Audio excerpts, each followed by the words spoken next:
रवि नाम का 15 वर्षीय लड़का अपने दादाजी के साथ गर्मी की रातों में छत पर लेटकर तारे गिना करता था। दादाजी ने खगोल विज्ञान में गहरी रुचि रखते हुए उसे एक खास तारे की कहानी सुनाई, प्रोक्सिमा स्टोरी की। ये तारा हमारी पृथ्वी से सबसे निकटतम है, लेकिन फिर भी इतनी दूर कि वहां जाना हमारी वर्तमान तकनीक से असंभव है, दादाजी ने कहा। रवि उत्सुक हुआ, क्या यह भी हमारे सूरज की तरह चमकता है? नहीं बेटा, दादाजी मुस्कुराए। यह एक लाल बौना तारा है। इसका प्रकाश हमारे सूरज से कहीं अधिक मंद है, इसलिए इसे नग्न आंखों से देखना मुश्किल है। यह सिर्फ 4.24 प्रकाश वर्ष दूर है, यानी अगर हम प्रकाश की गति से भी यात्रा करें तो वहां पहुंचने में 4.5 साल लगेंगे। क्या वहां जीवन हो सकता है? रवि का मन रोमांचित हो उठा। क्या इस तारे के पास कोई ग्रह भी है?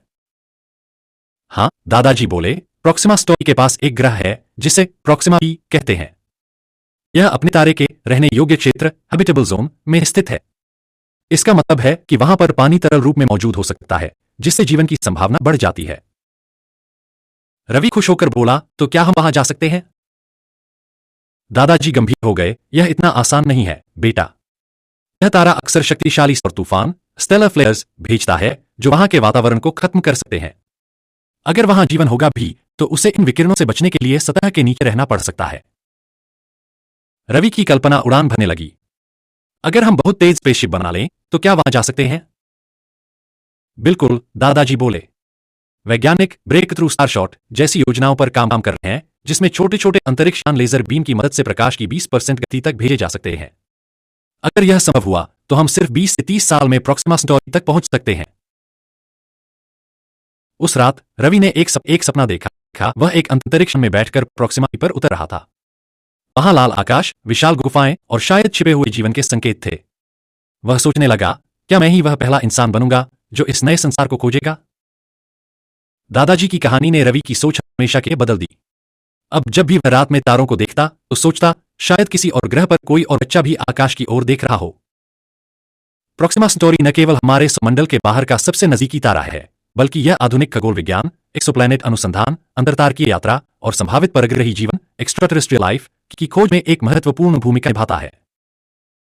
स्थान: प्रोक्सिमा स्टोरी हमारे सौरमंडल के सबसे करीबी तारकीय समूह अल्फा सॉरी अल्फा सेंटरी का हिस्सा है। दूरी: लगभग 4.24 प्रकाश वर्ष 40 ट्रिलियन किमी दूर स्थित है।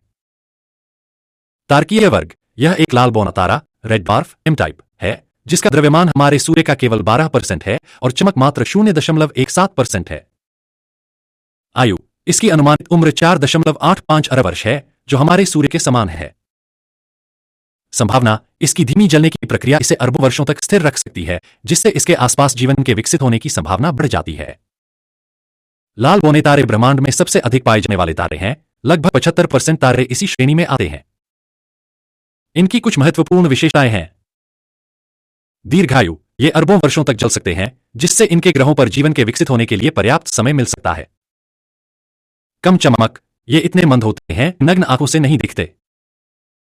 सौर तूफान: इनमें से कुछ तारे भी शक्तिशाली सौर फ्लेयर्स स्टेलर फ्लेयर्स निकालते हैं, जो वहां के ग्रहों के वातावरण को नुकसान पहुंचा सकते हैं।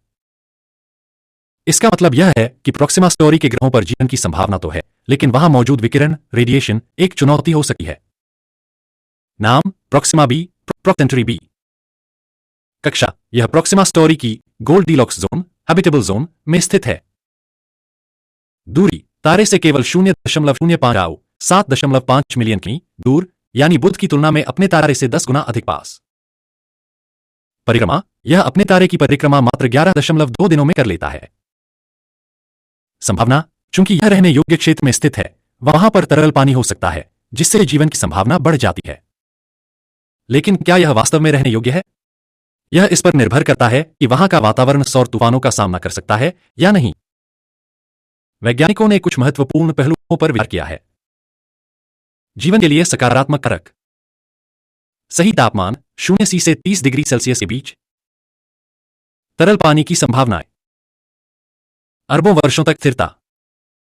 जीवन के लिए चुनौतियां: ज्वारीय रूप से स्थिर टीडली लॉक्ड, जिससे ग्रह का एक हिस्सा हमेशा उजाले में और दूसरा हमेशा अंधेरे में रहेगा। सौर तूफान सोलर फ्लेयर्स, जो वहां के वातावरण को उड़ा सकते हैं।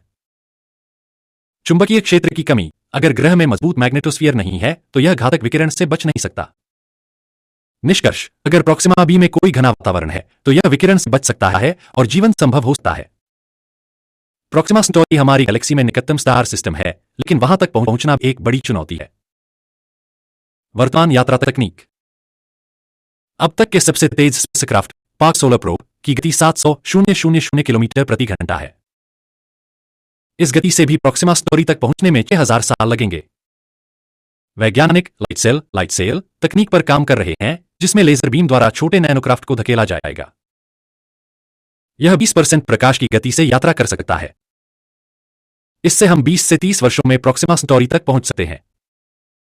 अगर भविष्य में मानव सभ्यता को पृथ्वी छोड़नी पड़ी तो क्या प्रोक्सिमा भी एक नया घर हो सकता है? आवश्यक शर्तें। एडवांस्ड अंतरिक्ष यान जो हमें 20 से 30 वर्षों में वहां ले जा सके। मजबूत डोम्स और आवास जो घातक विकिरण से बचा सकें। हाइड्रोपोनिक्स और बायोडोम्स जिससे वहां भोजन और ऑक्सीजन बनाई जा सके।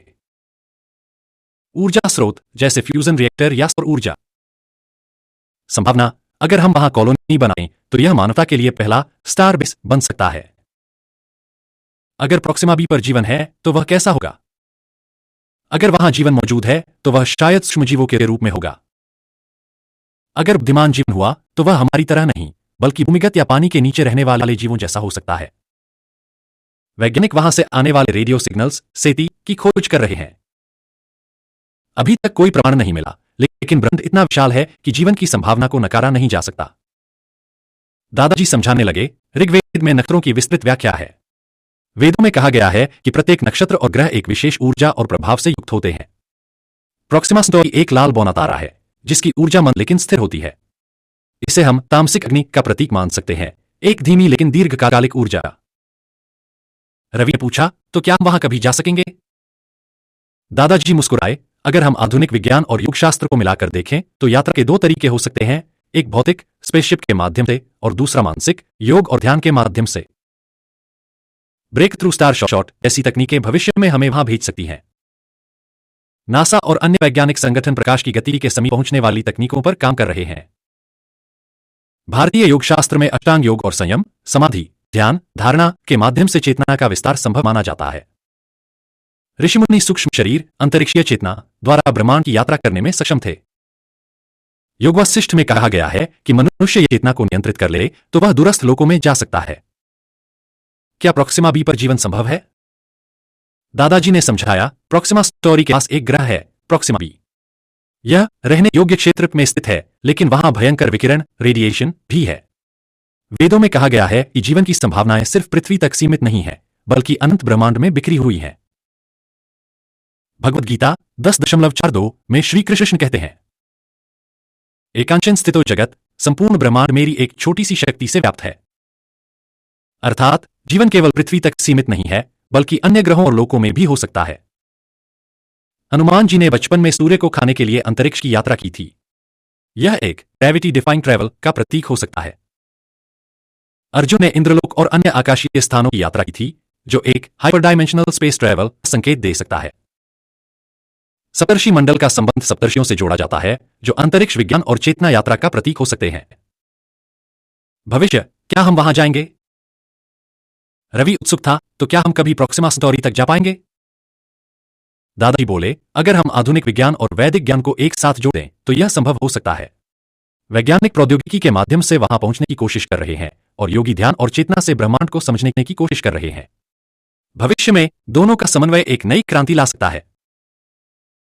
प्रोक्सिमा सेंटोरी हमारी पृथ्वी से सबसे नजदीकी तारा है, फिर भी इसे नग्न आंखों से नहीं देखा जा सकता। यह हमारी चेतना की उस अवस्था को दर्शाता है जहां सत्य हमारे अत्यंत निकट होता है, लेकिन हम उसे देख नहीं पाते। वेदांत में यह अविद्या की स्थिति है।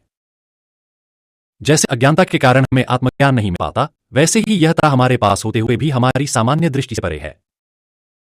जब हम खगोल विज्ञान का सहारा लेते हैं, तब अब हम इसे देख सकते हैं। उसी प्रकार जब हम योग और ध्यान का सहारा लेते हैं, तब हम आत्म साक्षात्कार कर सकते हैं। यह हमारे लिए एक संकेत है कि सत्य को जानने के लिए विशेष उपकरण या ज्ञान आवश्यक है। प्रोक्सिमा सेंटोरी एक लाल बौना तारा है जिसका प्रकाश मंद है, लेकिन यह अत्यंत दीर्घायु है। यह अग्नि तत्व और कुंडलिनी ऊर्जा का प्रतीक हो सकता है। यह मंद लेकिन स्थिर रूप से चलता है, जैसे हमारी आंतरिक ज्वाला तप। यह योग में अग्नि साधना और ब्रह्मचर्य के माध्यम से संचित ऊर्जा की ओर संकेत करता है। कुंडलिनी शक्ति भी धीमी लेकिन असीम ऊर्जा है। जब यह पूरी तरह जागृत होती है तो व्यक्ति परम ज्ञान को प्राप्त कर सकता है। प्रॉक्सिमा सेंटोरी की ऊर्जा कुंडलिनी के मूलभूत स्तर मूलाधार चक्र की अग्नि के समान हो सकती है।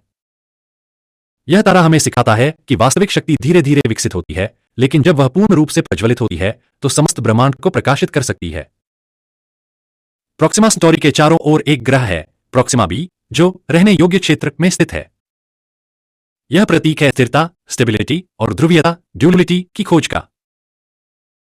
इस ग्रह पर ज्वारीय रूप से स्थिरता टीडली लॉक्ड हो सकती है, यानी इसका एक भाग हमेशा रोशनी में और दूसरा हमेशा अंधकार में रहता है।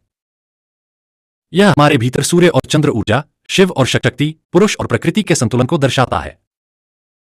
यह हमें सिखाता है कि सच्ची स्थिरता के लिए हमें अपने भीतर सूर्य, ऊर्जा और चंद्र, शांति के बीच संतुलन बनाना होगा। प्रॉक्सिमा सेंटोरी से अक्सर शक्तिशाली सौर तूफान, स्टेलर फ्लेयर्स निकलते हैं जो वहां जीवन के लिए खतरा बन सकते हैं। यह क्या दर्शाता है? आध्यात्मिक यात्रा में विकर्षण और परीक्षण अनिवार्य है। जैसे योगी को साधना में कठिनाइयां, काम, क्रोध, लोभ, मोह सहनी पड़ती हैं, वैसे ही यह ग्रह भी तीव्र ऊर्जा विकिरण का सामना करता है। गीता में श्री कृष्ण कहते हैं, यदा यदा ही धर्मस्य ग्लानिर्भवति भारत, अर्थात जब जब कठिनाइयां आती हैं तब तब नए मार्ग खुलते हैं। यदि जीवन को ब्रह्मांडीय दृष्टिकोण से देखना हो तो यह समझना होगा कि प्रगति हमेशा कठिनाइयों के बीच से ही निकलती है। आज वैज्ञानिक स्टार शॉट प्रोजेक्ट के माध्यम से प्रॉक्सिमा सेंटोरी तक प्रकाश की गति के समीप यान भेजने की योजना बना रहे हैं। प्रतीकात्मक रूप से यह क्या दर्शाता है? यह भविष्य की चेतना यात्रा का प्रतीक हो सकता है। भारतीय ग्रंथों में कहा गया है कि जब भी अंतरिक्षीय चेतना प्राप्त कर लेते हैं तो वे किसी भी लोक में जा सकते हैं। आधुनिक विज्ञान और योग दोनों इस दिशा में बढ़ रहे हैं। विज्ञान इसे अंतरिक्ष यात्रा से करने की कोशिश कर रहा है। योग इसे सूक्ष्म शरीर यात्रा, एस्ट्रल प्रोजेक्शन से कर रहा है। यानी आने वाला युग वह होगा जो ज्ञान और अध्यात्म का मिलन होगा और मनुष्य स्वयं को भौतिक और चेतनात्मक दोनों स्तरों पर विस्तारित करेगा। क्या योग और ध्यान के माध्यम से चेतना को प्रॉक्सिमा सेंटोरी तक भेजा जा सकता है? संस्कृत ग्रंथों में तुरीय अवस्था, जागृत, स्वप्न, सुषुप्ति से परे का उल्लेख है, जहां आत्मा भौतिक सीमाओं से मुक्त हो जाती है। ऋषि अपनी चेतना को सूक्ष्म शरीर में भेजकर ब्रह्मांडीय यात्रा कर सकते थे। योग सूत्र में वर्णित अष्ट सिद्धियां लघिमा, गरिमा, महिमा आदि अंतरिक्ष यात्रा की नई संभावनाएं खोल सकती हैं। संभावित नवाचार। तुरीय अंतरिक्ष यात्री मस्तिष्क तरंगों ब्रेन वेव सिंक्रोनाइजेशन के माध्यम से सूक्ष्म यात्रा। सुपर क्वांटम संचार दूरस्थ स्थानों जैसे प्रॉक्सिमा बी से बायोफीडबैक आधारित संचार। क्या हम अंतरिक्ष यात्रा में आयुर्वेद और योग को लागू कर सकते हैं? भारतीय ग्रंथों में संजीवनी विद्या का उल्लेख है जो शरीर को पुनर्जीवित कर सकती है। रसायन शास्त्र, आयुर्वेद और कल्प योग दीर्घायु और विकिरण प्रतिरोध में मदद कर सकते हैं। हनुमान द्वारा संजीवनी बूटी लाने का संदर्भ स्पेस मेडिसिन का एक रूप हो सकता है। संभावित नवाचार। संजीवनी आधारित एंटी रेडिएशन दवा, अंतरिक्ष यात्रियों के लिए विकिरण सुरक्षा, जैव कायाकल्प, डीएनए स्तर पर जीवनकाल बढ़ाने की तकनीक। क्या प्राचीन भारतीय विज्ञान से प्रेरित ग्रेविटी नलिफिकेशन तकनीक संभव है? विमानिका शास्त्र में वर्णित गुरुत्व विरोधी एंटीग्रेविटी तकनीक का अध्ययन किया जा सकता है। प्राचीन ग्रंथों में वर्णित गरिमा और लघिमा सिद्धियां भार नियंत्रण का संकेत देती हैं। हो सकता है कि भविष्य में अंतरिक्ष यान भारहीनता के प्राचीन योगिक सिद्धांतों से प्रेरित हो। संभावित नवाचार। अंतरिक्ष विमान, विमान ड्राइव, गुरुत्वाकर्षण और ऊर्जा संतुलन पर आधारित प्रणोदन प्रणाली। मंत्र संचालित ऊर्जा स्रोत, ध्वनि तरंगों कंपन द्वारा उन्नत प्रणोदन। क्या प्रॉक्सिमा सेंटोरी के रेड ड्वार्फ से ऊर्जा प्राप्त की जा सकती है? पंच महाभूत सिद्धांत के अनुसार अग्नि तत्व ही ऊर्जा का स्रोत है। प्रॉक्सिमा सेंटोरी एक लाल बौना तारा है जो आयुर्वेद में वर्णित मंदाग्नि जैसा है, धीमी लेकिन दीर्घकालिक ऊर्जा। क्या इस मंद ऊर्जा का प्रयोग दीर्घकालिक ऊर्जा स्रोत के रूप में किया जा सकता है? संभावित नवाचार। दीर्घकालिक तारकीय ऊर्जा संग्रहण प्रणाली, कम तीव्रता की रोशनी को कुशलता से परिवर्तित करने की तकनीक। आत्मसंधानकारी ऊर्जा प्रणाली जो स्वयं को पुनः उत्पन्न कर सके, रिजनरेटिव स्टार एनर्जी सिस्टम। क्या ब्रह्मांडीय ऊर्जा को मस्तिष्क से जोड़ा जा सकता है? योग ग्रंथों में कुंडलिनी जागरण का वर्णन है जिसमें मस्तिष्क की ऊर्जा को नियंत्रित करने की बात की गई है। कुंडलिनी ऊर्जा का सही उपयोग मानव चेतना को विस्तारित कर सकता है। ब्रह्मांडीय विद्युत चुंबकीय तरंगों और मस्तिष्क तरंगों के बीच संबंध की खोज से अंतरिक्ष संचार की नई विधियां विकसित हो सकती हैं। संभावित नवाचार, कुंडलिनी न्यूरोथेरेपी, ब्रेन वेव और ब्रह्मांडीय तरंगों का संयोजन, माइंड गाइडेड स्पेसशिप जो मानव मस्तिष्क से नियंत्रित हो सके। क्या समय का फैलाव, टाइम डायलेशन, प्राचीन ग्रंथों में वर्णित है? महाभारत में अर्जुन का स्वर्ग गमन और पृथ्वी पर समय का धीमा चलना सापेक्षता, रिलेटिविटी की ओर संकेत कर सकता है। क्या प्रॉक्सिमा स्टोरी जैसी जगहों पर जाकर समय को नियंत्रित किया जा सकता है? क्या भविष्य में ऐसी यात्रा संभव है जहां एक अंतरिक्ष यात्री वहां कुछ दिन रहे लेकिन पृथ्वी पर हजारों साल बीत जाए? संभावित नवाचार, टाइम डायलेशन रिसर्च, अंतरिक्ष में गुरुत्वाकर्षण के प्रभावों का अध्ययन, अंतरतारकीय क्रायोजेनिक्स, लंबी अवधि की अंतरिक्ष यात्रा के लिए।